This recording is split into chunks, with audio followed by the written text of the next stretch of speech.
All right, we'll go ahead and get started just out of respect for everybody's time tonight. Appreciate y'all being here back at this is number 26 of our weekly deals. Uh, been rolling along. Glad everyone came in. Got two guests tonight that we're really excited about sharing. Um, really excited to hear their journey through the professional game. I know everybody's been tuned into the bubble games and whatnot. So um, maybe get a little bit of insight into the NBA game tonight. Kind of we'll do it a little bit different tonight.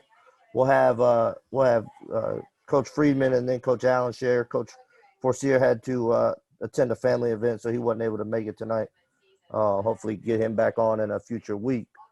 But we will have what we'll do is we'll have Coach Friedman share, and then we'll go to Coach Allen and have him share, and then at the end we'll open up for questions for each coach. If you want to ask either of them questions, so we'll do that and kind of keep it rolling from there. So first up tonight, we'll have Coach Nick Friedman. Want to thank Cody Toppert for introducing me to Coach and getting him on here.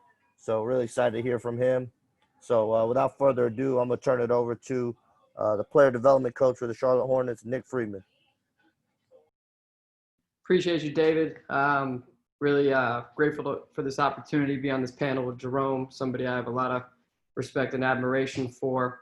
And, I guess I'll just start with the fact that I'm originally from Cambridge, Massachusetts, born and raised, played high school ball, Cambridge Latin, ended up going to play Division III basketball at Bates College, and, got hurt within my first 2 years there, and kind of had to make a decision headed into my junior year of am I just going to hang it up and finish school and try to find the direction of life that I want to take. And I think for anybody at any level, regardless of Division III, 2, or 1, making that transition, from a game that you love is difficult. So I actually took a year off from school. I worked in the startup world. I worked for a company called Coach Up, just kind of trying to get a feel of, the business life and working in that field. And at the same time, I was coaching some AAU teams in the area, Greater Boston Lions, to be exact, with Coach Nkrumah Jones. And in that year, I was like, this is what I want to do. And I had been watching from afar the University of Miami. They were on the come up with Shane Larkin, Coach L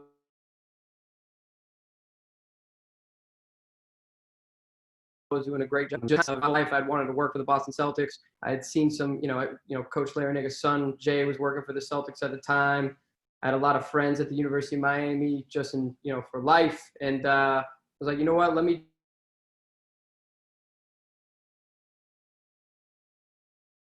me apply for that. And next thing you know, I'm at the University of Miami in the gym with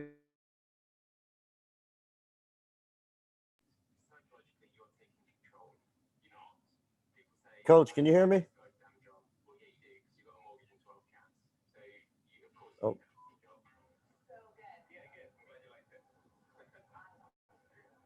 Give him a minute, see if we can get back in.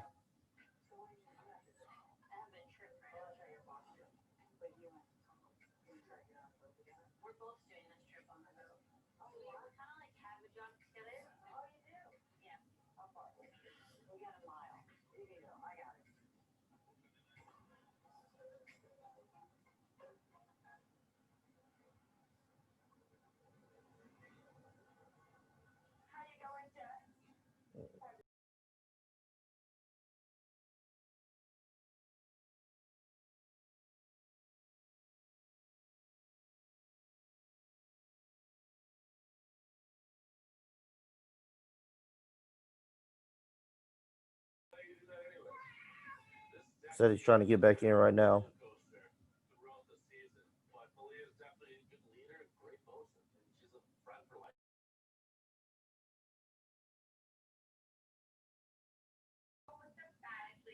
All right, well, I guess technology takes over, but we'll go ahead to Coach Allen, and hopefully Coach Freeman can get back in.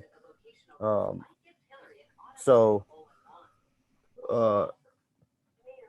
obviously, Coach Allen want to thank Lamar Barrett for for introducing me to Coach. First heard him speak on Coach Sutton's master class a couple weeks back, and knew, wanted to get to know him more. And Coach Lamar Barrett with Unmasked has, helped me get Coach Allen on here. So really want to thank Coach Barrett for helping me, and really excited to hear from Coach Jerome Allen. I know everyone listening was going to be captivated by his story and what he has to share. So without further ado, assistant coach with the Boston Celtics, Jerome Allen. Thanks, David. It's funny. I don't want to put the group to sleep with my long soliloquy about kind of like my path or my journey to this day. I was almost kind of like I was a little nervous, not because I don't like to talk, but just in terms of making sure like I provided the right content for whoever was aspiring to hear anything. It was just like I was looking forward to coming on the Zoom and trying to see what I could steal. But I actually stopped since he just jumped on, David. Well, I have no idea what just happened. It just completely cut out. That was bizarre. Jerome, you can keep going. I can fill in after. No. You started, so I'll be quiet. You left My off. fault, guys. Miami. That's completely unprofessional of me. My fault. But yeah. So kind of where I was leaving off, just took a leap of faith, transferred to the University of Miami, and next thing I know, I'm on the court working with some guys. I don't know if you guys are familiar with like James Kelly, DeAndre Burnett, and just fell in love with it. And from there was just, this is my life's passion. This is why I'm here. From there worked as an undergraduate manager, and, going from the Division III thing, playing, not having rebounders, doing everything yourself, to then being at these guys' beckoning calls, doing laundry. I got fortunate to be able to take that ego hit early in my life, as a 23-year-old, just grinding, doing that undergraduate manager grind. Really awesome learning experience for me. In that same time, I was being very ambitious with just trying to be the best coach that I could be. And I was actually coaching an AAU team on the side. I'd go work practices and then go to MacArthur High School to go work with an AAU squad that at the time had a young emerging John Collins. And in that year, he was kind of a nobody, pudgy kid. And all of a sudden that summer, he blew up. It was pretty much like I just had to leave the program. And it was a big time hit for me personally. UM was my everything. It's now a matter of, okay, what am I going to do next? So I actually got a analytics internship with the Miami Heat in SportView. SportView is no longer, I believe it's now Second Spectrum, but would work game nights, get to, be courtside, have conversations, get to meet people. And while I'm doing that, still getting in the gym, working with some guys. We had some pros in the area that were working for trying to get, mid-season contracts, 10 days, like Earl Clark and Brandon Rush at the time. And was, working with those guys and keeping myself fresh and continuing to learn, on the player development side. And fortunately for me, that AAU program that summer had dissolved. So I was able to legally come back to the program, worked as a graduate manager in 15-16. We had a really good year that year with Angel Rodriguez, Sheldon McClellan, Davon Reed. Lost in the Sweet 16 to the eventual Villanova, that Villanova team with Josh Hart, Ryan Arcidiacono. And, again, good learning experience for me, pushing the limits of my knowledge under Coach L. And then that summer, I got a unique opportunity. Previously, my story's a little bit all over the place because I was ambitious with just trying to become well-versed in player development and expanding my knowledge as a coach. But the previous summer, I actually got an opportunity to work with Cody Toppert for pre-draft. So while I was down in Miami, he was out in Delray Beach running a prep school and a pre-draft company at the same time. And he had Terry Rozier, Cady Lane, and Chris Wood. So that next summer, Cody gets a job with the Houston Rockets. He's no longer able to do, that pre-draft grind. And I took it over. And we had a really good group that summer. I was kind of in the mindset of I didn't know whether I was going to come back to UM and do the graduate manager thing or try to pursue, internships in the league. But we had Torian Prince, Derek Jones Jr., Abdul Nader, a really solid group of kids, high-level group of kids. And, from there, made the decision to go back to UM. And right before the season started, I ended up getting an internship with the RGV Vipers, and it was the best thing that ever happened to me. Tough decision, kind of contemplating whether you're going to, lose connections. But I think anytime you've got a chance to grow and grab more opportunities as a coach, you got to take it. So I go to RGV with Cody Topper, Joseph Blair, and Matt Brazzi. And it was just the funnest year that I've ever had as a coach. We ended up going to the G League Finals. We lost to Pascal Siakam and Fred VanVleet. But that's when I truly, understood this idea of structured freedom and playing out of spots and playing out of concepts and just continue to grow as a coach. And from there, I ended up getting offered an assistant coaching job with the Maine Red Claws, which was a dream come true. Being from Cambridge, getting in with the Boston Celtics. And so I'm working the first 4 months of the year there, and all of a sudden Earl Watson gets fired. The entire Naz Suns staff gets promoted, and I get a call from Cody saying, "Hey, bro, I need you to come and be my offensive coordinator." And there it's like, do I leave Boston? Again, you're dealing with this whole deal of like, do you lose the connection? Somebody going to be mad at you? But I think anytime you've got the opportunity to really have hands-on experience and run something, you got to take it. So I took a leap of faith again. Cody and I went out to Northern Arizona, not knowing anybody, not knowing the players, not really knowing management, coaches on our staff. And we had a great year. We had one of the best offenses in the G League. We had 5 NBA call-ups. It was one of those seasons where we had an incredible amount of ups and downs. But it was the biggest learning experience of my life because I really had to grow as a man, not just as a coach, but as a man, dealing with a lot of emotionality and strife that relates to real life. Again, good learning experience. Boom, I get another call from the Boston Celtics. They asked me to come back as the associate head coach for the Maine Red Claws. So I go back to Maine. We have an up and down season. Again, another great learning experience. I think you learn a ton from losing, really. We were 19-31. But again, you're in that shoe. You're in those shoes of associate head coach. You're learning how to perform under pressure, having hands-on experience. And, for me, that was a year I really learned more on the defensive side of the ball from Brandon Bailey.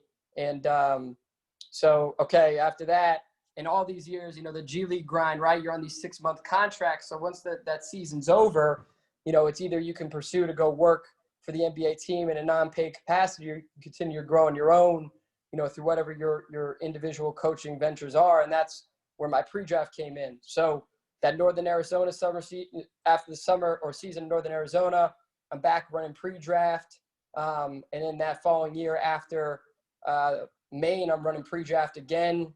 I had Trayvon Waters, DeJuan Hernandez, Jared Harper, doing that grind. And all of a sudden, right after that, I get a call from James Borrego with the Charlotte Hornets, interested in me coming on as their two-way player coach, kind of a newfound role in this league, developing our two-way guys and guys who are on assignment in the G, and really just being an anchor for them and somebody who they can rely on more so emotionally. I think the G is as tough as a grind as you'll come to find for a professional athlete, being in limbo, questioning your sense of reality, questioning your ego. And you've got to be there to support them more so mentally than physically, right? So I guess that's just me in a nutshell, David. I don't really want to go crazy extensive and over the 10 minutes, but that kind of gives you a summation of where I've come from. No, awesome, Nick. I appreciate that, and thanks for fighting through that little hiccup we had. Glad we got you back on. Right. We'll go ahead, Nick. What we'll do is we'll go ahead and turn it over to Coach Allen, and then at the end, we'll kind of circle back and take questions from anybody. So next up, what we'll do is we'll go ahead and obviously introduce them already, but for those that weren't on here, assistant coach for the Boston Celtics, Coach Jerome Allen. I guess I say thanks again, David. I had some computer difficulties, so I missed the last 5 minutes of Nick's talk. I'm gonna blame it on his network. It affected everything going on in Waltham right now. But I just say I don't really want to bore you guys with kind of like my journey is not as exciting as Nick's was. I know a little bit of a story because we would be in the same gym sometimes and touching the same guys, you know, every so often. But yeah, man, I coached in college for 6 years at my alma mater. I played at Penn, was a volunteer assistant at Penn. Got the job mid-season, kind of in an interim basis. That following April, was offered the job on a permanent basis, and was there for about 5.5 years, roughly. And then I was forced to resign in March of 2015, and we had played Butler for the previous 2 seasons. They got us both times, but after the second year, I think that was in 15, it might have been 14. I went out to Indianapolis, spent some time with Brad, and we talked about, I think it was in 14. I mean, we had talked about everything from our faith to, how you run misdirection actions for the only scorer on the floor, to just the recruiting models, to job opportunities that we both had and that we had turned down. And I never, expected that. Sorry, I hit the wrong button.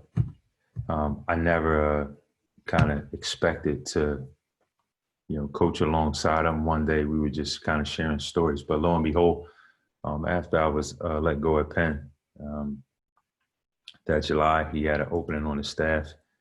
And I actually was teaching at a high school. I was a 9th grade English teacher. I had a 10th grade magnet class, 12th grade advisory, and an 11th grade just kind of like disciplinary class. I was I DJ'd the junior prom, I DJ'd the senior prom, and I was the commencement speaker. And that was in June. And then that July, Darren Ehrman left the staff to go to New Orleans with Alvin Gentry. And fortunately for, my kind of bullheaded, kind of stubborn, like guardian angel, I call him. We worked together at Penn. His name is Mike Lancelotti. Probably none of you guys either know him or ever heard of him, but because he kept pushing me to call Brad, I lucked up and got an opportunity. So I kind of give him all the credit because while I was in between jobs, I tried to interview or obtain maybe 6 or 7 other positions. And I was told no, or that they were not interested. So sometimes you got to thank God for your nose, because now, after being here for 5 years, I say I'm so glad that all those individuals told me no, because I wouldn't be here today. And not to say anything is wrong with riding the bus in between Patriot League games, but I prefer to ride flying charter planes and eat, surf and turf and all that up, and get per diem and front row seats to watch the best players in the world play. So that's kind of like, my long story short. And I'm not sure if Dave, you're gonna open up for answers and questions, but I'll say to the audience, you can ask me anything. I'm an open book, and I'm not afraid to talk about anything. Hint, hint. And so whatever it is you guys desire to hear or want to know, just feel free to fire away. Awesome. Coach, appreciate you and obviously Nick sharing.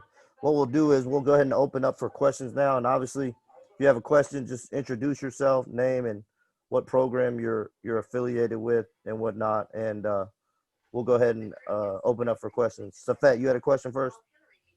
Yes, sir. Coach Allen, hope all is well. My name's Safet Castrat. I work with Uncle Jeff and Bags, and I'm at Ryder.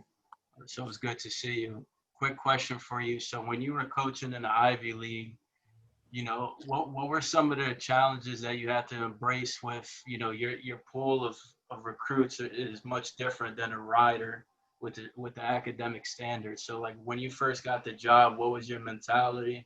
And then how did you approach it from there?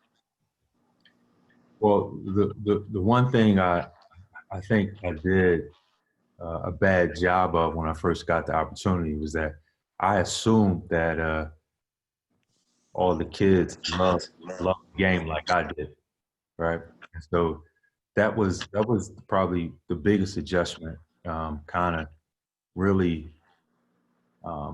having to find out that, you know, this, not necessarily this generation, but kids just didn't love to play, right? Or love the game like I did. And so because of that, I kind of coached hard. And, you know, the other thing was that, you know, in terms of trying to transfer information, right? So, I may, you know, be well versed at something, I may know something, but everyone's learning style was a little different. And even playing professionally for 14 years, you know, I had been around guys who kind of, you know, were visual or audio learners of music, but I always kind of said that it was their jobs to eventually get the information.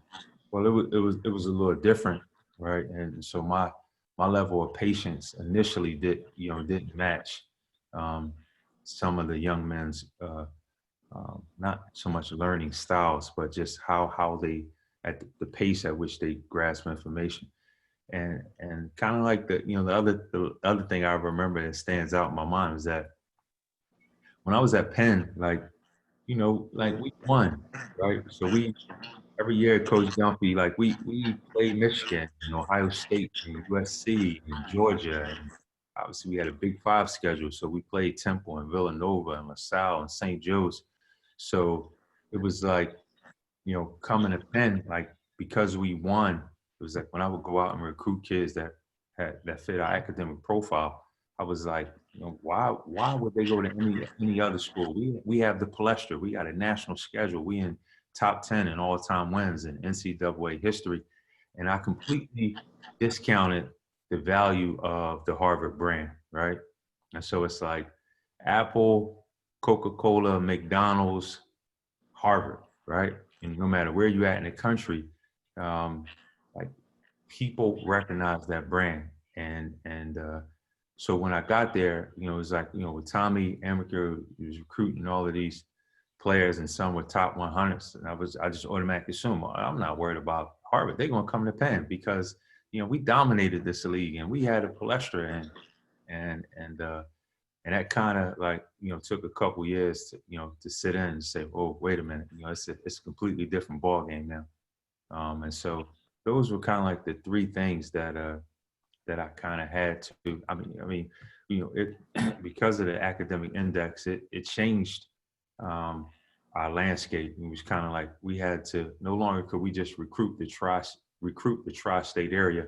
There were kids all over the country, all over the world for that matter, that fit our academic profile and the standards to get into Penn was increasing. And so we had to kind of stretch out. But I would say those three things were a shock to my system when I first got the job. Appreciate that, Coach. Coach Allen, Darrell Robinson, head boys basketball coach in Danville, Illinois. I got a question. Well, back in, I want to say 13, I got a chance to hear you talk at the OKC Thunder Coaches Clinic. And it was a story that stuck out. It was a story that you said that you were at the same spot and you were recruiting the same kid that Tubby Smith was recruiting.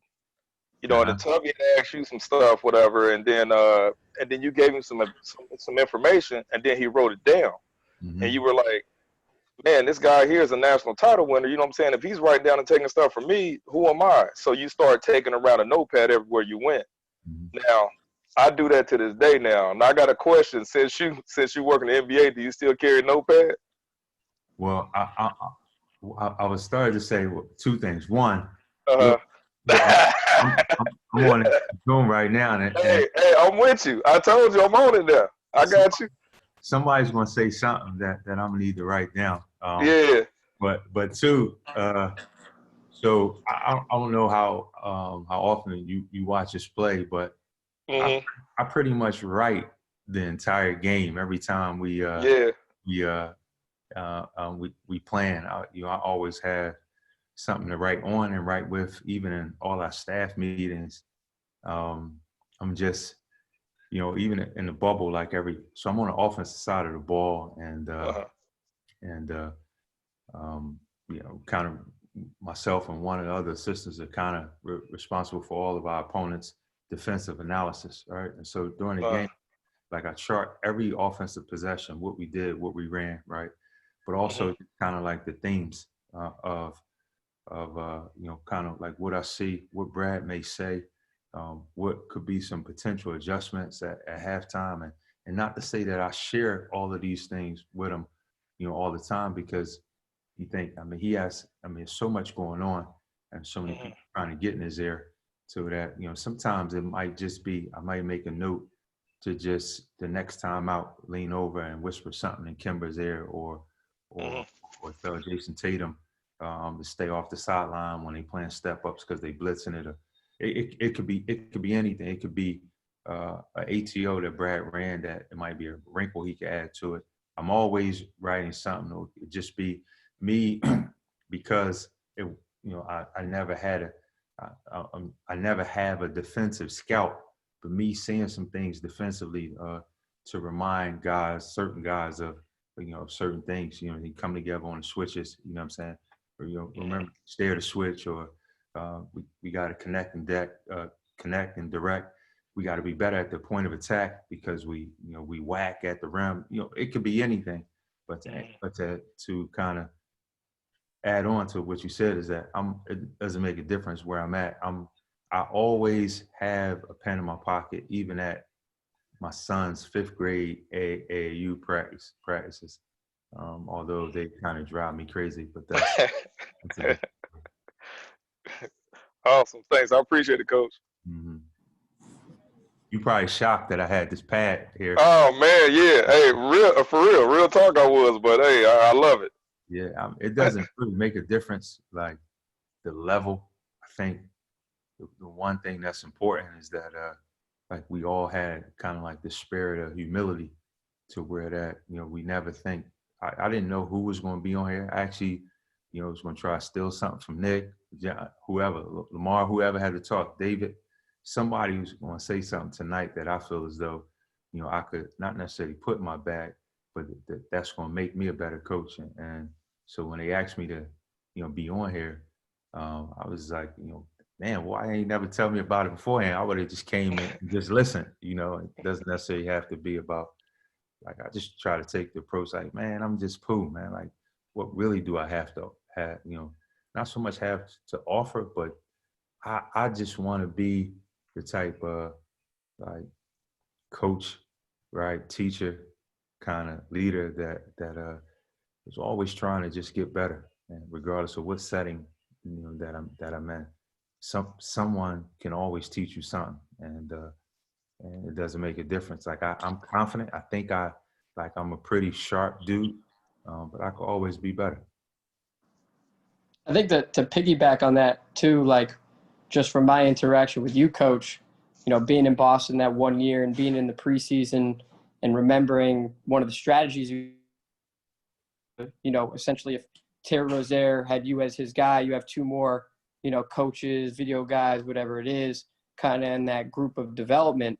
And I remember just like you, Micah, like allowing the guys that were helping you to have input in their development. And that really changed my approach as a coach and as a player development guy to take less of a hands-on approach at times to help allow others to grow and make other players feel as if they can respect their opinion. You know, I think sometimes like when we go down the road of assigning coach to player, we really guard off the potential for relationships amongst the rest of the staff, right? And like for me, just having that experience and talking about, you know, you like wanting to learn from others and act, you know, putting more to your bag, I think that speaks volumes to who you are. And that experience alone in Boston really allowed me to grow. You know, one time like Micah like allowed me to go run a workout for Jaylen Brown, and that in that moment was pivotal for me. You know, it gave me immense confidence as a coach, immense confidence to know that I can make it in this industry, and like that approach right there, that humility is everything. So like this industry, whether it's the NBA or college or whatever, it's a very, even in some corporate settings, right? I haven't been in too many of those, but I'm old enough to know that there's a level of insecurity, right? That kind of like eats at us, and sometimes it's almost it's at the detriment of actually what we're trying to do, right? And so in this business, everyone's always saying, "This is my guy." Like we're so territorial, and like, you know, I want to work with him. I want to do this. Like I don't want anybody else to touch him, man. But when you like confident that the information that you're sharing, right, is good to the point where you know it's helpful, right? And you got this humility about you, and I keep using the same word to know that like I don't have all the answers. Like if it's really about the body that we're trying to service, right? Why would you cut off something that might help them? So like, for example, Nick might have some type of footwork that can help a guy that I'm assigned to actually get over the top of a pick and roll, but because it didn't come from me, right? And I'm trying to protect our relationship because we're so territorial. Now I'm really doing this guy a disservice, you meaning the player that I'm assigned to. And it drives me crazy. I'll tell y'all this one quick story. We're in the bubble, right? And one of the guys I had was Robert Williams, right? And again, you know, Brad, like he gave us so much responsibility. Like I got, you know, regular season, I have 41 scouts. But I also have kind of like, you know, for the first 4 years I was here, I had, you know, 4 guys that I was responsible for their player development, both on the floor and off the floor. So he tried to get us to address them holistically, right? So we're in a bubble, and one night it's a late night workout, and I'm with Robert Williams and Vincent Poirier, right? It's 2 of the guys that I had. And Rob had a great series versus Toronto, right? He started kind of relaxing, the game started slowing down, and he started to buy into more in terms of like he would never beforehand like say, "Yo, Pooh, what time do we have a gym tonight? Can I get on the floor at 10 o'clock?" Right? But because he started playing and was in the rotation, he bought into that, right? And so while we're in the gym, while I'm waiting for him one night, I see Phil Handy down at the other basket with JaVale McGee and Dwight Howard, right? And so I'm just sitting there, like not openly like writing the stuff down, everything he does, but I'm just watching because like he could be doing something with those bigs that obviously it may or may not help Rob, but at least I would like put myself in a position to try to say, damn, what can I steal from Phil to help Rob, right? It's not about what I know or what I'm sharing with him, but if someone else has something, right? And I think he's, you know, one of the best out there, but if someone else has something, right, and I'm responsible for someone else, I'm going to do them a disservice if I'm not trying to get better, or if I'm not trying to steal so I can help them. And I've stolen a lot from Phil Handy, by the way. He's a great one, man. Hi guys, I've got a question maybe for Nick or Jerome to answer. My name's Ollie. I'm the coaching and development director at Ivanhoe basketball here in Australia. So, but when you look at the guys as they come into the G League and you're developing these players, are you developing them for an overall NBA game, or are you developing them for the system that they're potentially going to be moving into? Whether that's for Boston or Charlotte at the time. How does that sort of differentiate, or is it just an overall holistic point of view, especially the G League, of just making them NBA ready? I think it's an excellent question. I think for me, the mindset in terms of like prioritizing development for these guys is what's the quickest way that I can help them get on the floor for us, right? And if that is the mindset, then ultimately it's about filling a role. And that's why developing guys at the G League level, guys either hit or sometimes they just fail, right? And it comes down to being able to adjust the ego. I'm very open in these examples, but like I've dealt with a lot of guys, for instance, Shaq Harrison, who is the ultimate buy-in. I'm going to do exactly what you need me to do. I'm going to fill the exact role. I'm going to fill corners. I'm going to have elite motor on both ends. And that's going to be my basketball DNA. And I'm going to do it no matter what the circumstances, whether we're flying to, we're leaving Prescott Valley, Arizona at 4:30 in the morning for a 7 a.m. flight after a game that night against Santa Cruz that ends at 11. We have a back-to-back against Reno. I mean, it never changes. And for me, it's the guys that are ultimately able to buy into that developmental plan that revolves around filling an exact role for us. Caleb Martin, for instance, we had to get him into a guy who's going to have an elite level snap mentality. For us, that's 0.5. He's got to shoot it, rip it, swing it. It's got to be quick decisions. And he was coming from a situation at Nevada where he was an alpha, right? Ball in his hands all the time, catch it, stop it.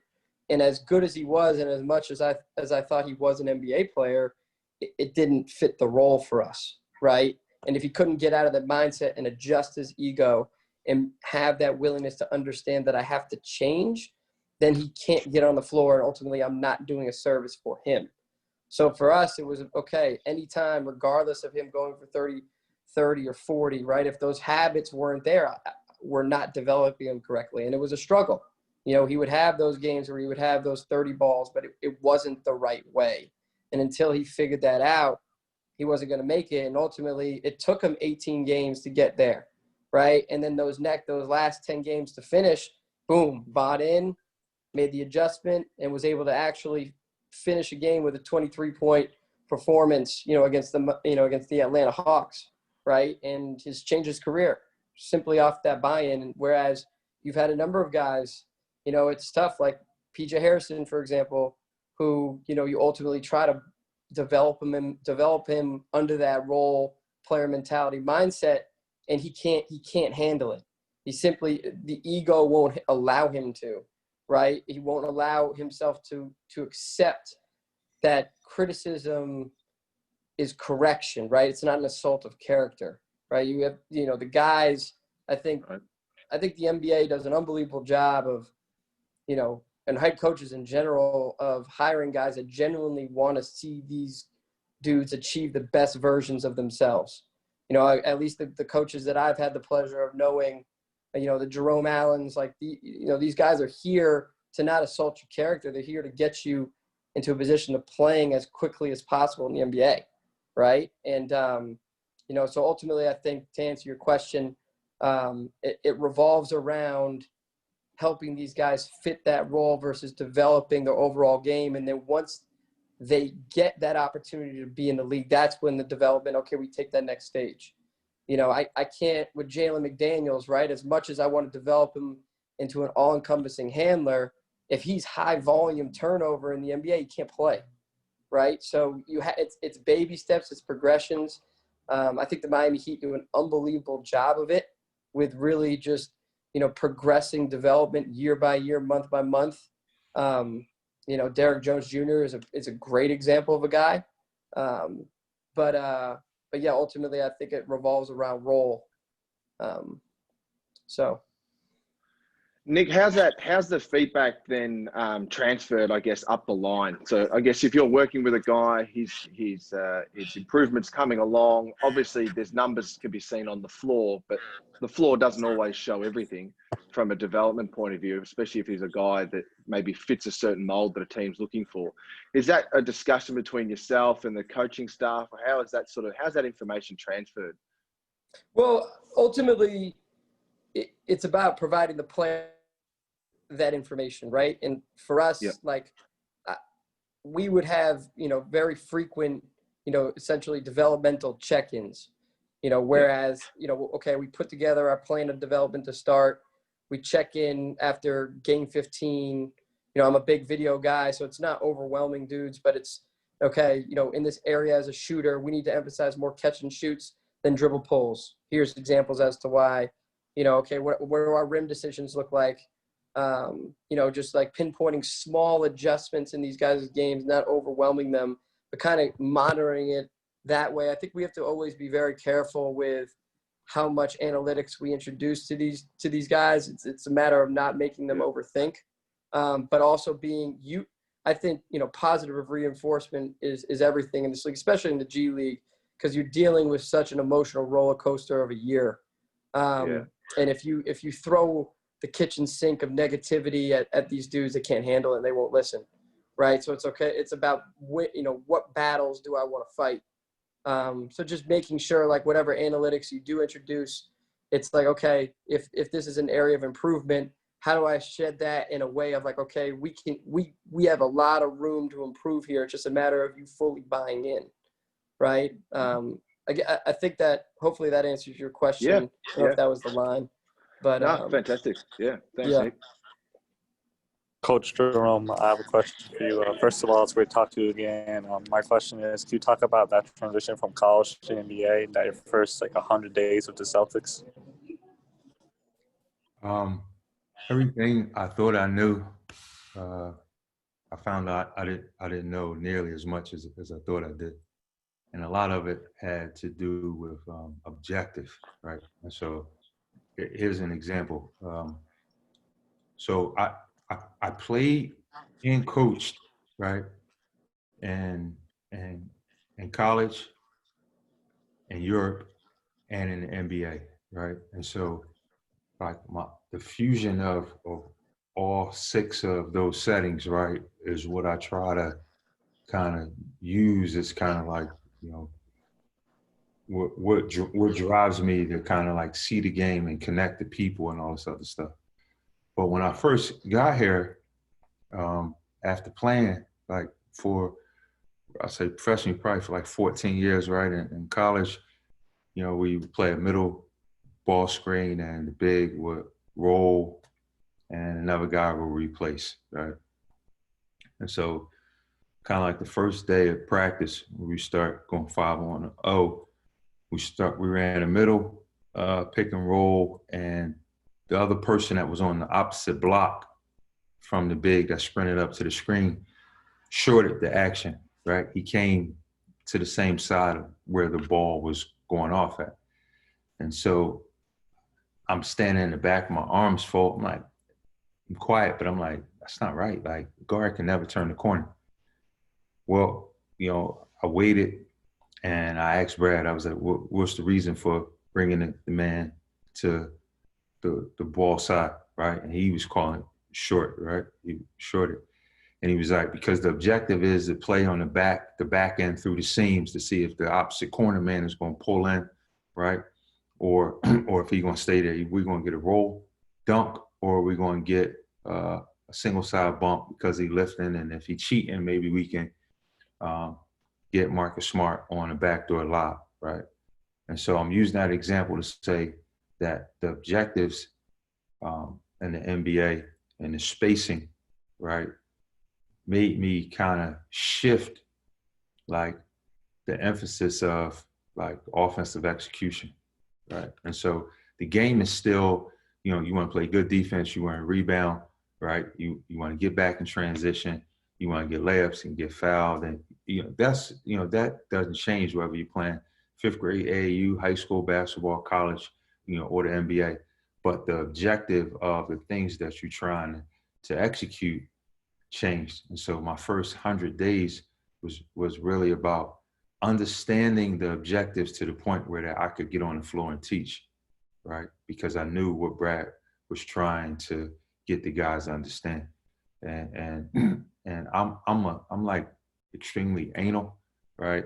Almost, to the point where, sometimes, I give a suggestion and Brad say, Jerome, I know, but listen, we only got but so many things that we can cover, right? I was like, yeah, you're right.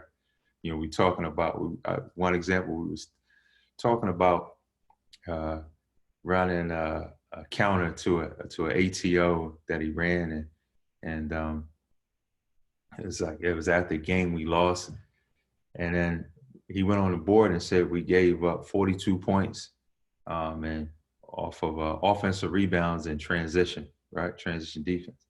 Something's like, forget the lack of pace and offensive executions when we trying to play high splits and corner splits. Like, we lose the game by 6.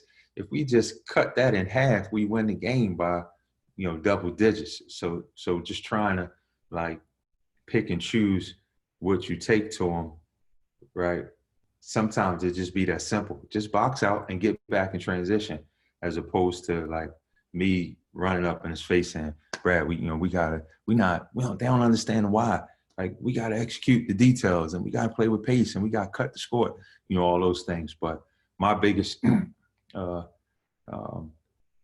of not battle, but the biggest thing for me was really trying to understand the objective of the things we were trying to execute on both ends of the floor. That was different from the college game. Thank you, Coach. Mm-hmm. Coach Allen, how you doing?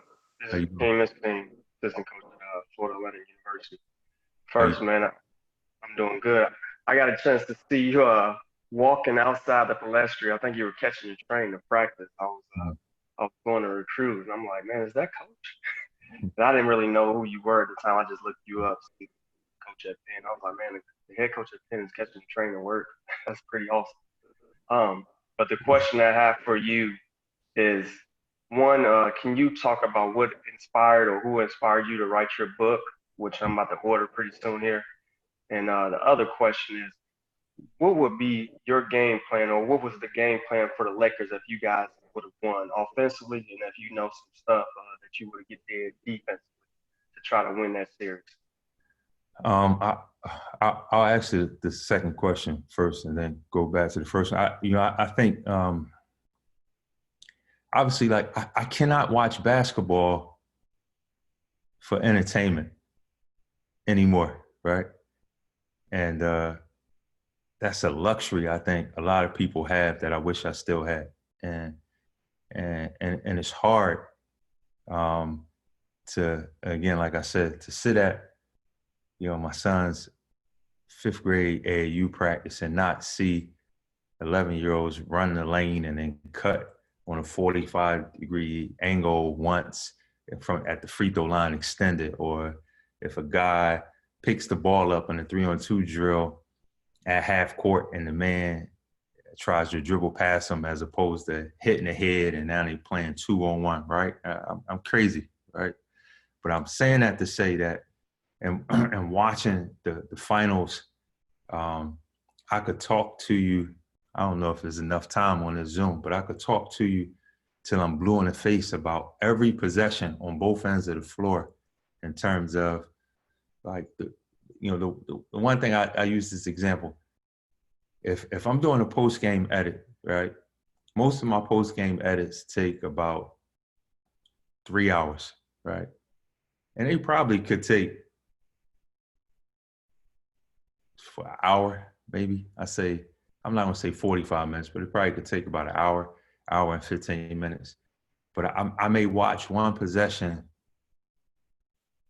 sometimes 3 times, sometimes as many times as 6 times to kind of see like everything, right? The conversation in the first time I watch it might be for one person.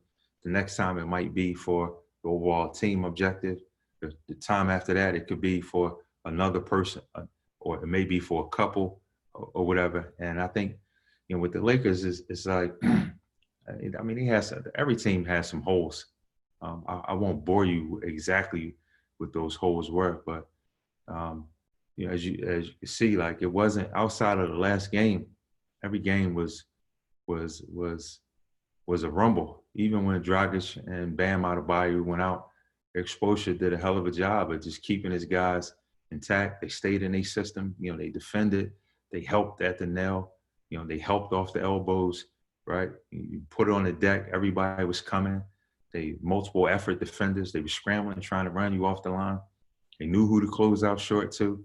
And LeBron, I mean, for him to, this is his 17th season. There's enough data out there on him to where that teams can prepare against his greatness. Doesn't necessarily mean you always want to stop him, but I mean, we definitely would have been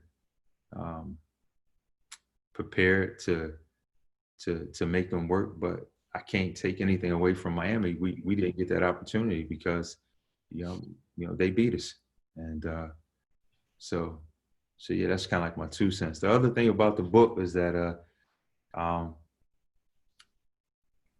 mean, so much had transpired over the past 3 years that I felt as though, like, at first I used to try to get these wordy answers when people used to ask me that. I wanted to sound all Ivy League-ish, and because I graduated from Wharton, and and I wanted to try to say what I thought people wanted to hear. But to be honest with you, I just kind of really wanted to just give my testimony, and I think so much had transpired so that I couldn't be quiet.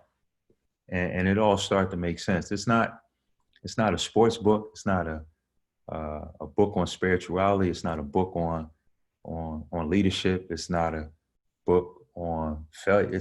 It's a book that kind of engulfs all of those themes.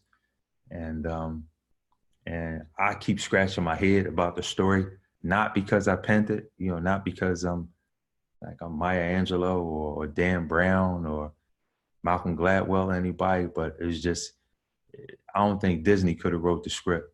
And it's like a lot, man. It was just an unbelievable experience to kind of really talk, be transparent, undress myself, right? Take off my mask, right? And try to, address so many different things, whether it was, judgment, or whether it was hypocrisy, or just the elements of exposure, both good and bad, and how it all came about.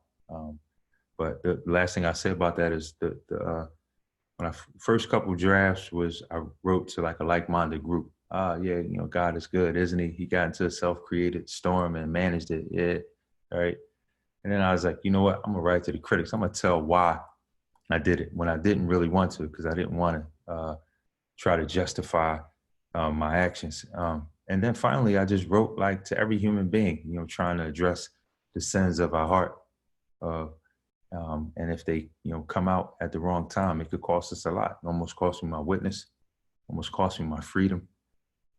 It cost my family so much, cost the university a lot.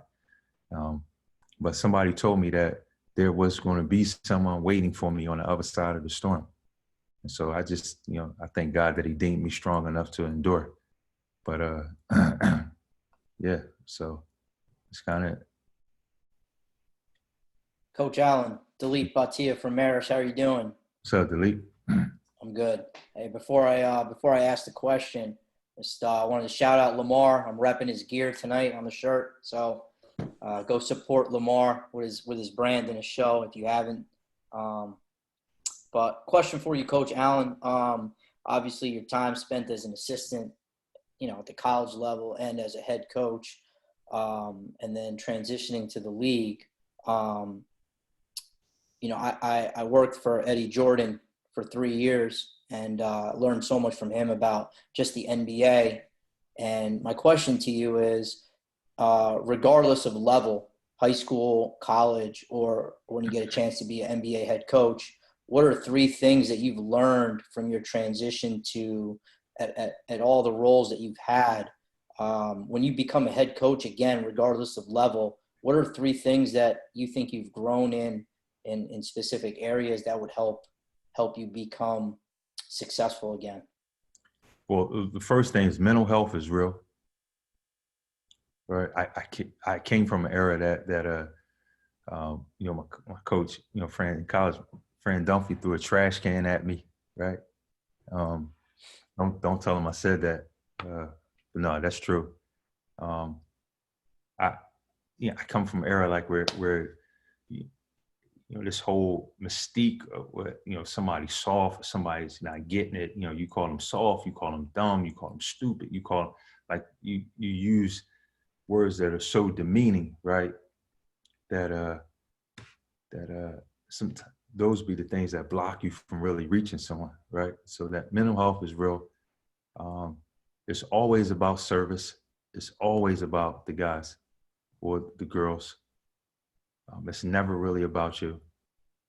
And, you know, you can't skip steps. And I think I've coached a non-U team.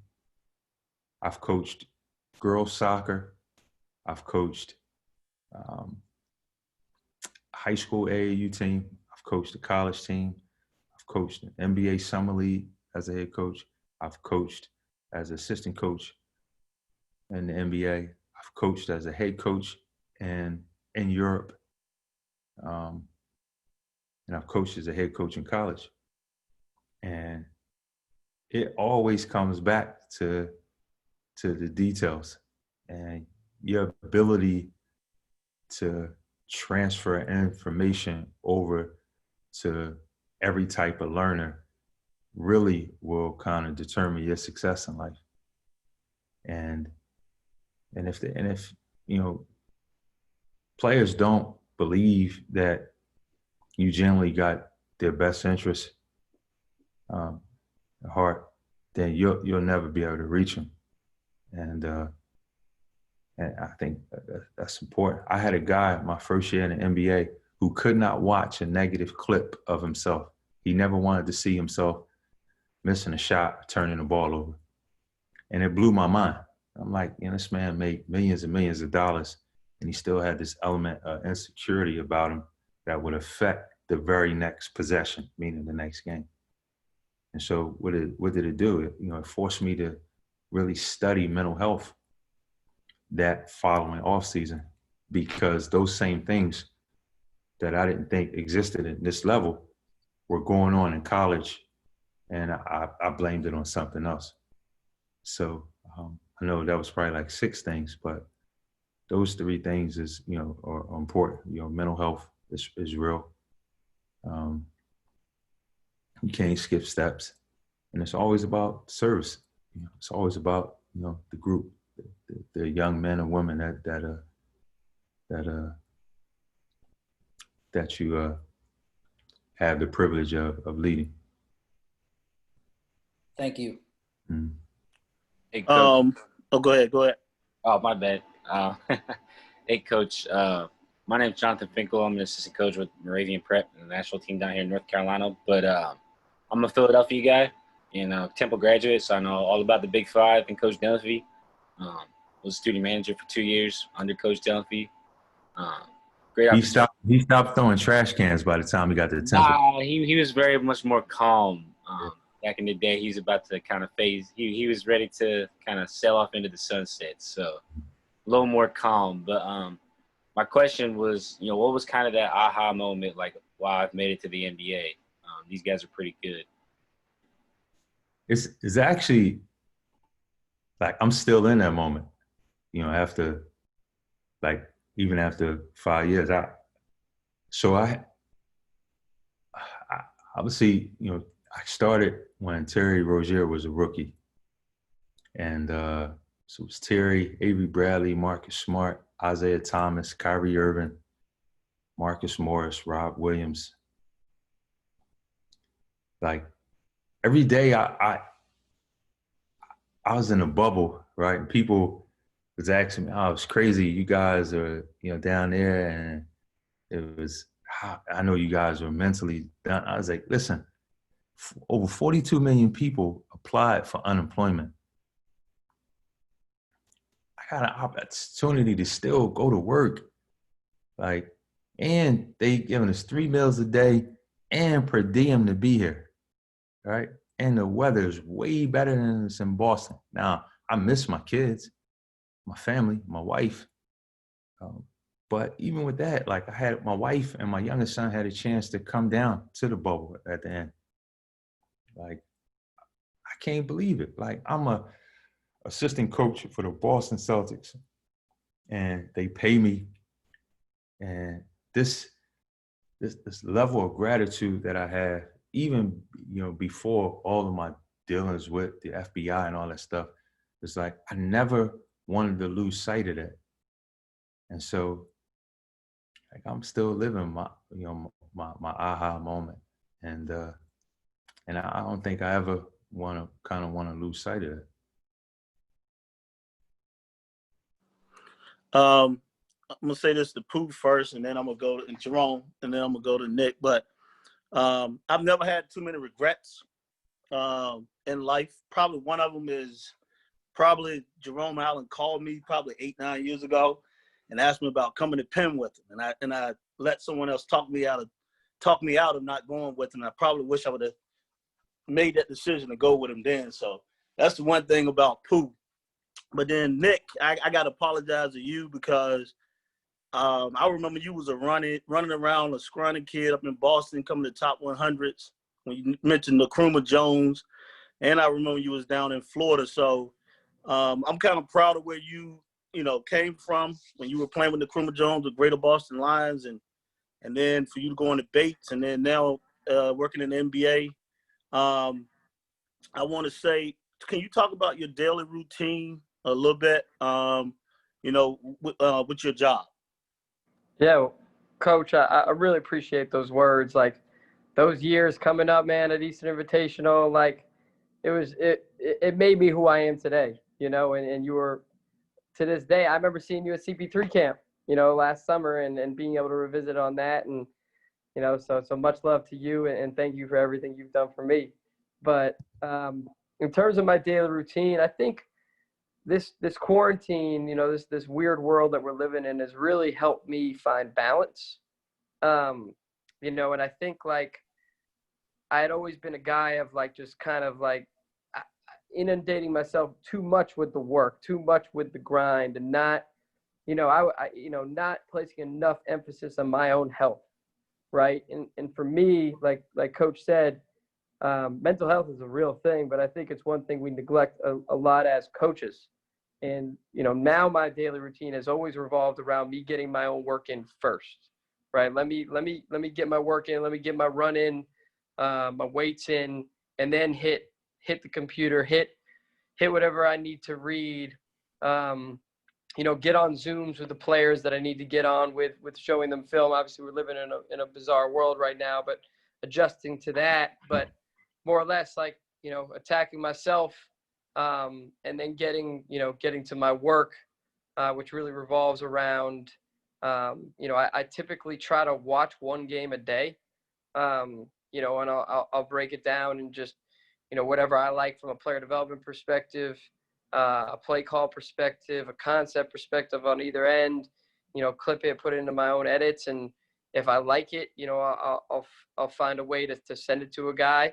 I learned from Cody. Cody does a great job of, just always having available material for guys, and I think that's a big way to develop that genuine love, that relationship with the player, and showing that you're doing whatever it takes to help them get better, even if it's 30 seconds of Bam Adebayo, dribble handoffs and stuff like this. Like, hey, this is something that, I want you to embrace. I want you to visualize and apply to yourself. And then to wrap it off, like, again, like, when it's time to shut down, you shut it down. But again, this is what we love to do, right? And if you feel it necessary that, okay, I've got, it's 8:00, but I feel like I got to watch some more stuff or break some more stuff down, then that's on you. But again, like, it's a matter of finding that balance of just knowing when to just take a break, and that was something that I really struggled with at first. And I think it ultimately allowed me to get to this position, that ultimate grind mode. But I think in order to truly be the coach that I know that I'm capable of becoming, you've got to take a step back sometimes. you know, and focus on that mental health and focus on, you know, really just finding your love for your you know, your own physical, right? So I think everybody, you know, I'm not gonna say does it a little different. So like, I guess it depends on like where you at in your life, right? And so probably one of the best things about Brad, like he's a family man, right? And people ask me questions about him all the time. I'll say he's not always right, but he's always prepared, right?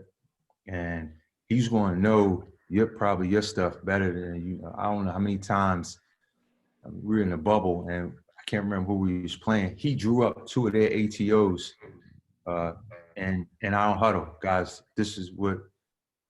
Be mindful of this coming out of, and the other team came out twice and ran that same exact ATO, 2 different ATOs. Now they scored on both of them, right? But my point is that he's always prepared. But with that being said, like he's a family man, you know, like our kids, like our wives, every you know, they're always around. It's not like he wants us in the office like till 8, 9, 10, 11 o'clock at night, or you know, there at 5 or 6 in the morning. Like he has kids himself, so he's like, you know, one time he said, "Rome, what time does Roman play this weekend?" Right? They had a Metro West game, and some of our kids played different towns, but in different times. And he was trying to schedule practice around my son's game, right? So that like I could also be at practice and then be at now what coach is doing it, right? Like nobody, everything is around them. So my point in saying that is that what I found is like when I first got the job, would be on a plane after a game, everybody has their computer out, right? And everybody's working and you know, I'm like, oh well, maybe this is what we're supposed to do, and then you know, I'm there, don't want to drink coffee at 1 o'clock in the morning, but I'm nodding and I'm still clipping stuff up. I found that what I'm working on, I'm not retaining the information. And so I gave myself a rule. The first time I catch my eyes batting or my head not, I just shut it.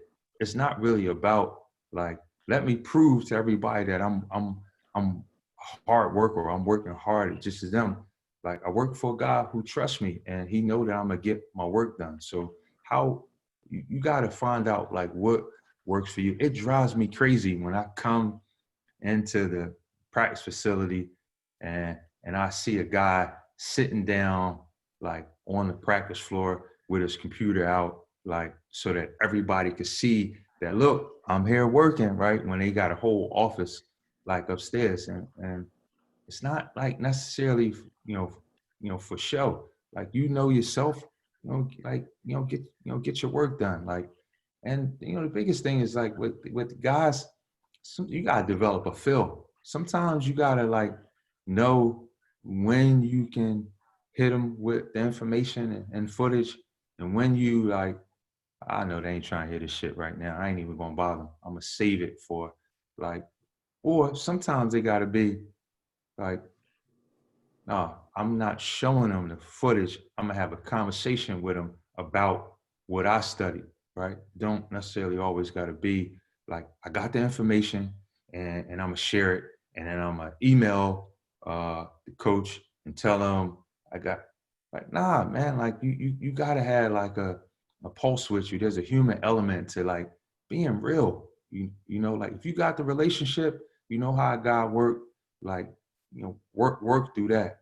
Because if you start like giving, college, high school, if you just start forcing shit in their face, eventually they just going to kind of like tune it out. And the season's so long to where that you don't want a guy like, here he comes, like, and not really ready to receive what you're trying to offer, because it's just been constant.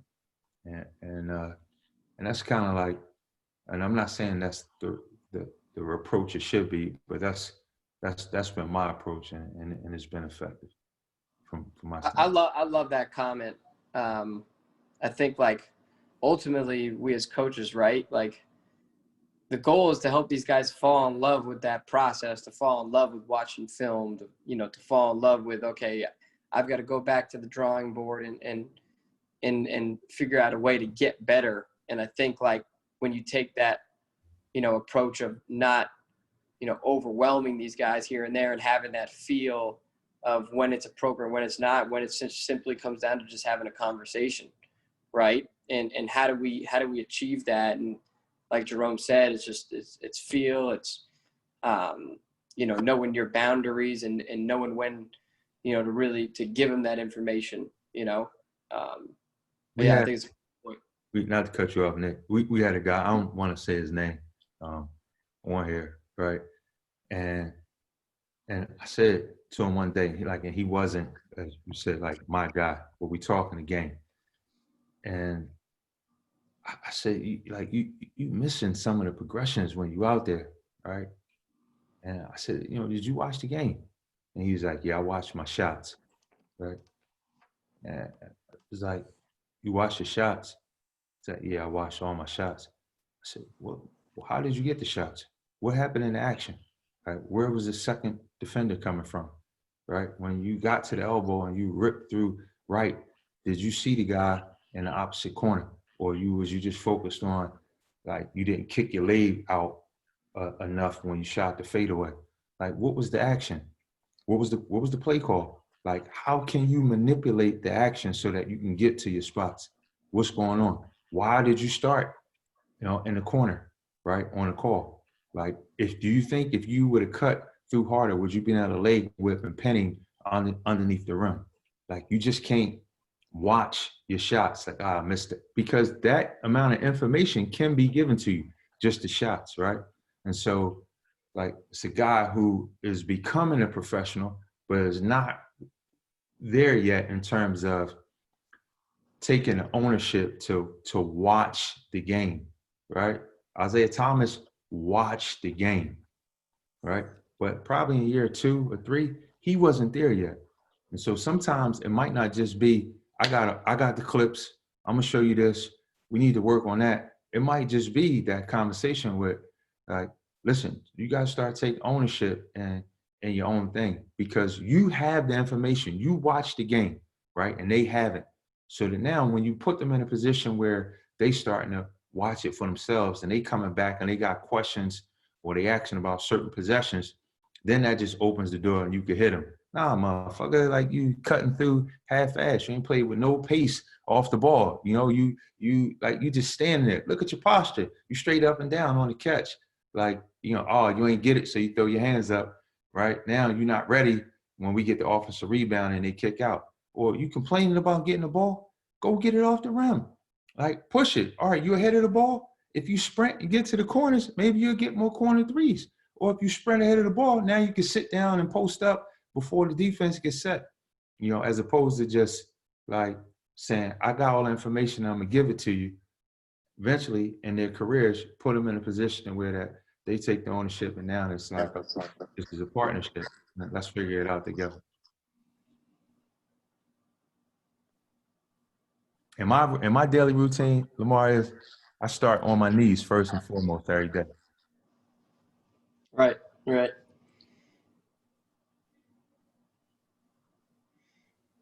I gotta pray more, man. Appreciate it from y'all guys. Hey, coaches, I got a question. Justin Hubert from Santa Monica College. What exactly is meant by right fit and culture? I mean, besides skill level, are we talking about mainly character assessments, like guys embracing their roles and being coachable?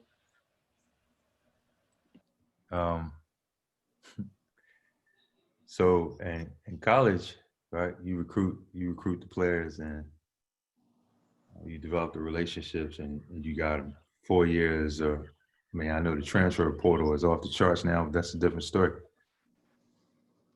But like I think like some of that stuff is like overrated. Right fit, and culture. Right. I think it's overrated because some guys want an easy job, right? So a lot of people, I'm not going to use that example, right? Because I don't want to talk about the player specifically. But I'll just say this. They draft, front office draft who they draft, and they get guys, right? And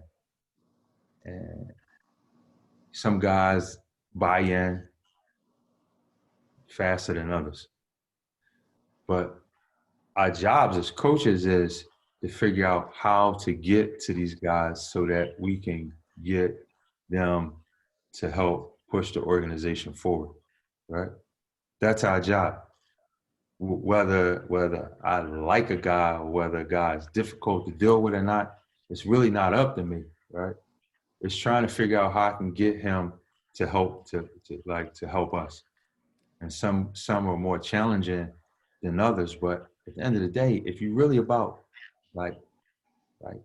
if you're really about servicing them, you going to be selfless to the point where you're going to figure out what it is you need to give them, right? In terms of the service, whether it be patience, whether it be being more stern, whether it be information, whether it be support, whether it be, sometimes we don't talk basketball. Sometimes it's yo, what's up with your baby mom? She all right? When last time you seen your daughter? Yeah. Oh, you gotta go to child support court?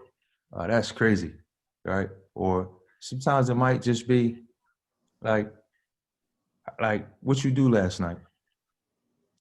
You get some sleep? Was you up? Did you go out? It could be a number of different things. And so us as coaches, right, to really get the most out of guys, right, you got to address them holistically. Sometimes you got to sit back and be quiet and watch how they handle success. Watch how they handle failure. Sometimes you got to let people just go for a couple games and not really be on them. You just got to just watch and listen and be there and be consistent, and genuinely care. Most guys, especially at this level, I'm not going to say that they don't care about the guys, but genuinely care about them as human beings. Help them try to get their lives together. Because I'm going to say 60, but it's probably higher than that. 60% of the guys in this league, they shit all over the place. All over the place. And sometimes that affects the information that you're trying to share with them. But before you can even get to the information, you got to try to get to the person. And if you can get to the person, right, then now we can start talking fit and culture. And that's why I say those things are a little overrated, because if you can get to the person, you can get them. And we got a guy who, before he got here, I'm not gonna say he had a bad reputation, but they just said he was this type of player, right? And then the more time we spent with him in an intimate setting, realized, man, he had a heart of gold. He was as solid, as good as a human being as they possibly come, right? But again, the standard that they held to in other settings, sometimes we let that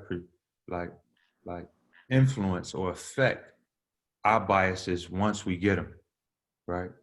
But you never really know the standard somebody is being held to in a different setting. You never really know what's going on in their lives. And so that's why we start with, you can get to the person, right? Then you can get them to do whatever James is trying to get them to do, or whatever Brad is trying to get them to do. And it's going to come with some resistance. But if you get to the person, most of the time, you can get them to fit the culture or to buy in. But most guys don't. They can't get to the person, they're not genuine, right? Or they're not willing to work hard enough. Yeah, I agree with everything you just said, Jerome. I think we as coaches sometimes, whenever we hit that adversity of interaction, right?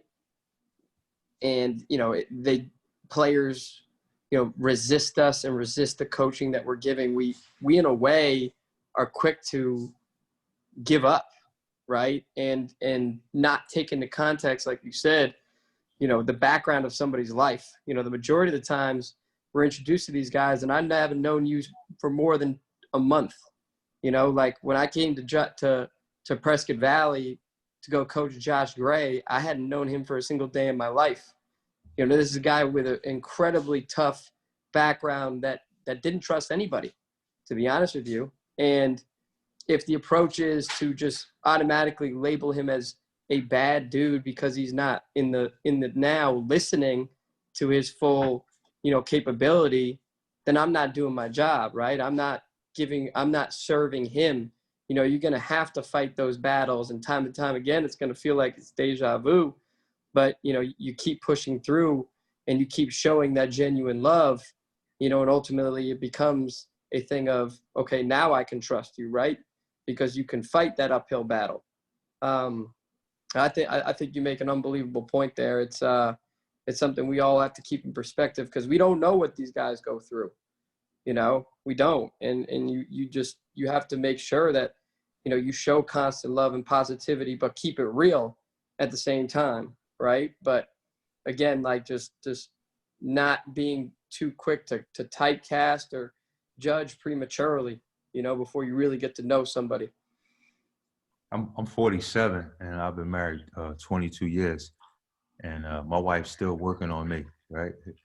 And so, you know, whether you're getting, you know, you just got freshmen, a new class of freshmen, or whether a guy's a rookie or a guy's second year, is like there's a certain like element of patience that comes into any type of relationship or interaction with another human being that like should trump everything else. Because if you look at like your own life, we all have some deficiencies that we carry that we still trying to work on. We just tend to think, because especially at this level, that guys have a unique skill set or extremely talented, that they're immune to the things that plague the world, and just in terms of the human element. We all do. You know, we all do. Thanks, coaches. Oh, what's going on, guys? Jamie Shaw here, running scouting recruiting service, Absolute Basketball. First off, I want to thank David for putting this on, and both Jerome and Nick for coming on. I got a question for both of you, but I'll start with Nick first. Nick, you started off talking about, or you talked about developing players and what your development role is here, developing in the G League and stuff. I wanted to ask about the pre-draft process, and when you're training players and trying to get players in and all that type of stuff. What does that, you know, you only have a short amount of time with it for a couple months to get them ready and prepared and stuff. What does that process look like, and what are you training them and working on them on with that? I think one thing that gets really neglected, I feel like, in the pre-draft process is, you know, you want to touch on the individual skill. You have to touch on the individual skill.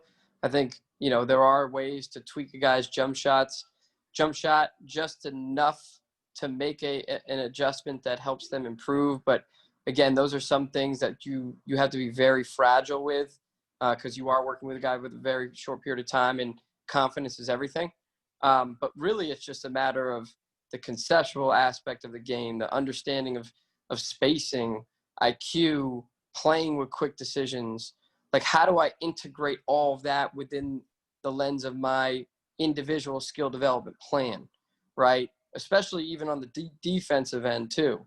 You know, like, look, like if you want to get on the floor for the Boston Celtics, you know, pretty much the majority will say you got to defend first, right? So you have to introduce that end of the floor too. But really, the biggest struggle ultimately for the majority of guys coming to the NBA is they just don't know how to play, right? And they don't know how to pick up information and understand that you have to digest a lot and execute on the fly at a high level to be able to play.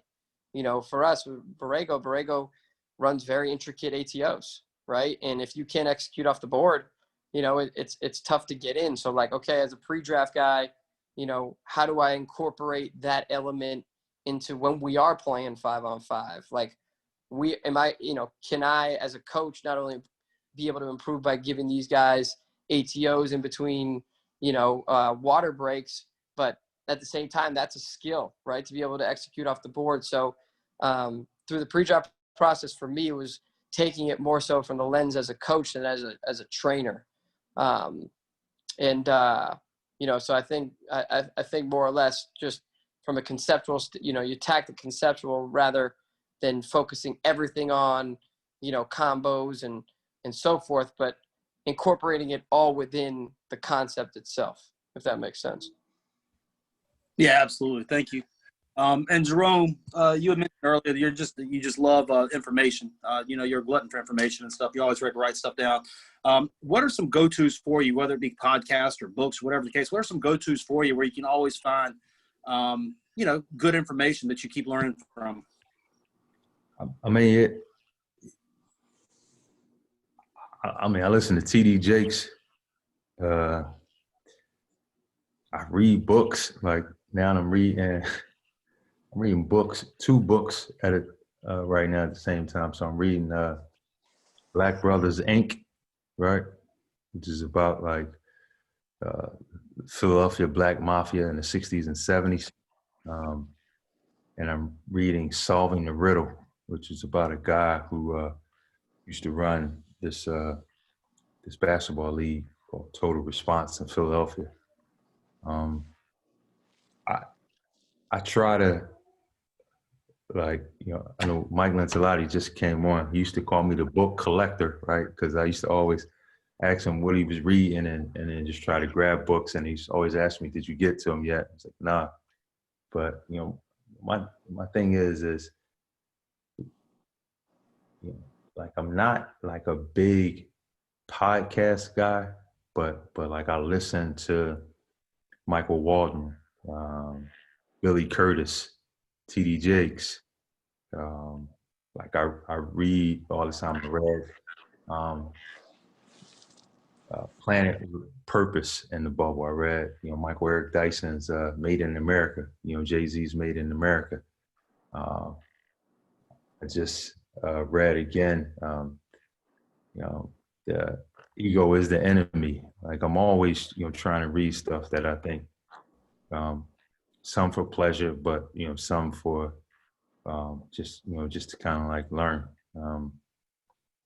I took like master classes, they had this master thing. So whether it was Dan Brown or Malcolm Gladwell or Shonda Rhimes or just really just trying to listen to people that I think could help me in whatever season it is, and not season in terms of basketball, but season in terms of kind of like where I'm at in my life. I'm as crazy as this sounds, like I just was on the phone with a guy earlier today begging him for DJ lessons. So like I'm trying to be a scratch better when I spin, and I think that like helps me because I love music to the point where like I play a lot of music, but that's like a part of me in terms of a growth aspect. So I'm just trying to always be better, contrary to what my wife may say. I am trying to be better, but can't really say it's just one thing. I appreciate it. Thank you. Coach is a Tanner Massey NBA G League.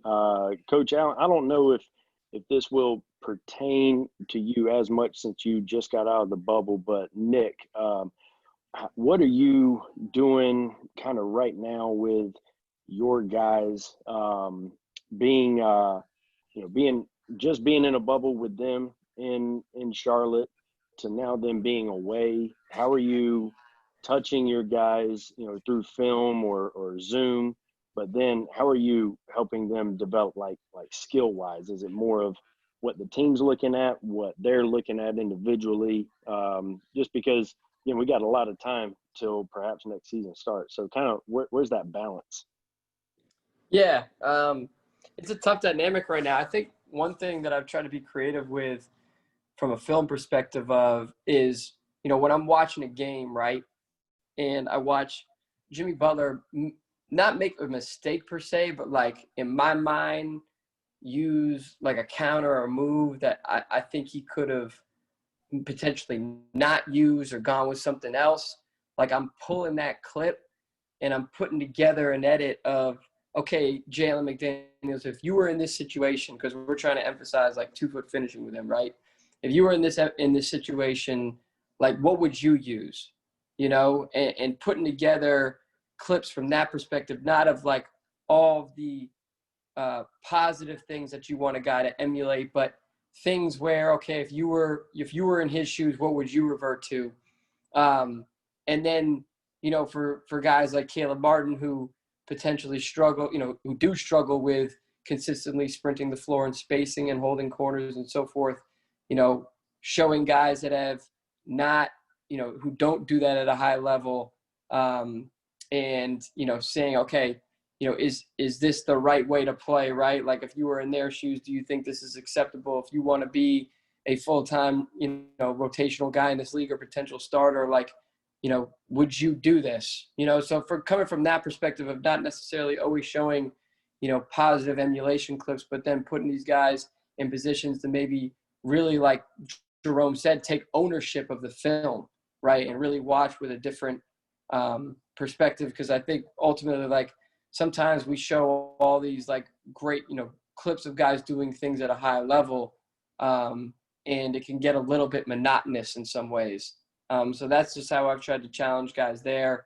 On the court, you know, I think we focus a lot on shooting, you know, getting guys, I wouldn't say necessarily high volume reps up all the time, but like I'm big on efficiency days. So sometimes like if Caleb and I are in the gym, like we're walking in, we're not doing very much warm up, and your workout entails 40 game-like shots, and that's it. You know, and they can come from off the bounce, they can come at the rim. I'll put you in situations, you know, with the limited staff that we have that we're allowed to have on the court, but we're still able to guard them, but limit it to, okay, these are your attempts, and we're in and we're out. And, you know, if you go 30 for 40 from the field on that day, you know, that's your score. But getting creative just with like mixing in high volume with low volume reps. But shooting's been really a focus. And other than that, I think like it's okay to be experimental right now. We've got so much time. Like it was really good for us because, you know, for a number of our guys like PJ Washington have been, you know, working on shooting threes off the bounce, right? You know, turning into a, you know, a unique stretch, you know, small ball stretch five. But watching him, you know, seeing the things that Nate Mitchell did with him, and then watching him kind of experiment it and use it in a practical way in our 5-on-5 setting, like that was encouraging to see, right? So I think like, you know, finding ways to find the right experimental areas of development, not going crazy on every area, but okay, if we feel as if we can push the limits here with a certain player, let's work on it right now. Why not? You know?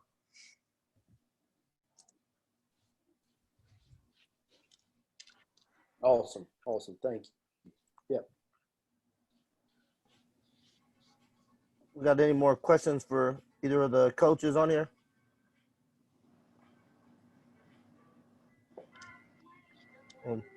Coach Friedman and Coach Allen, obviously I'm going to give you a chance to leave any closing comments, but I want to first thank you both for being on here, giving up some of your time tonight to share with us. And I know a lot of people benefited from this. So, but I first want to give you a chance to give any closing. So we'll go with Coach Nick. You can go first, and then we'll obviously close with Coach Allen. You can wrap it up.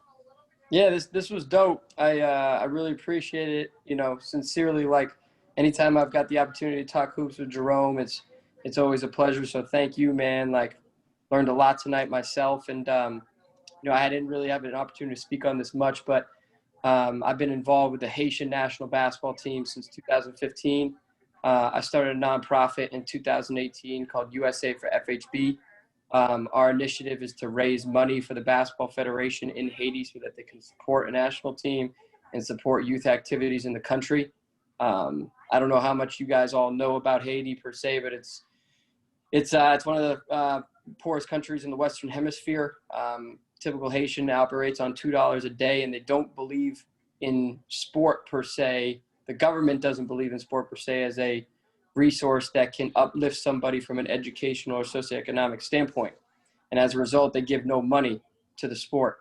And that's where our nonprofit has tried to step in and step up. And we're in the process of a big fundraising initiative where we would put 20 to 40 kids, boys and girls, on scholarship in Haiti, to schools in Haiti. 90% of schools in Haiti are private. And like I said, 75% of Haitians don't make any money. And so, if anybody is interested in getting involved in that initiative, feel free to reach out. We're at Haiti_hoops. I can put it in the chat at the end, but it's something that's far bigger than the game itself. And would love anybody who wants to show interest to reach out and contact me. So.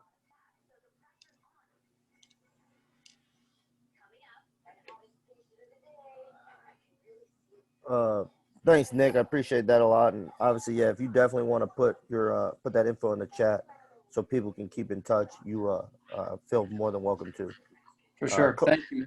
Yep, absolutely. Coach Pooh, you want to give your closing thoughts?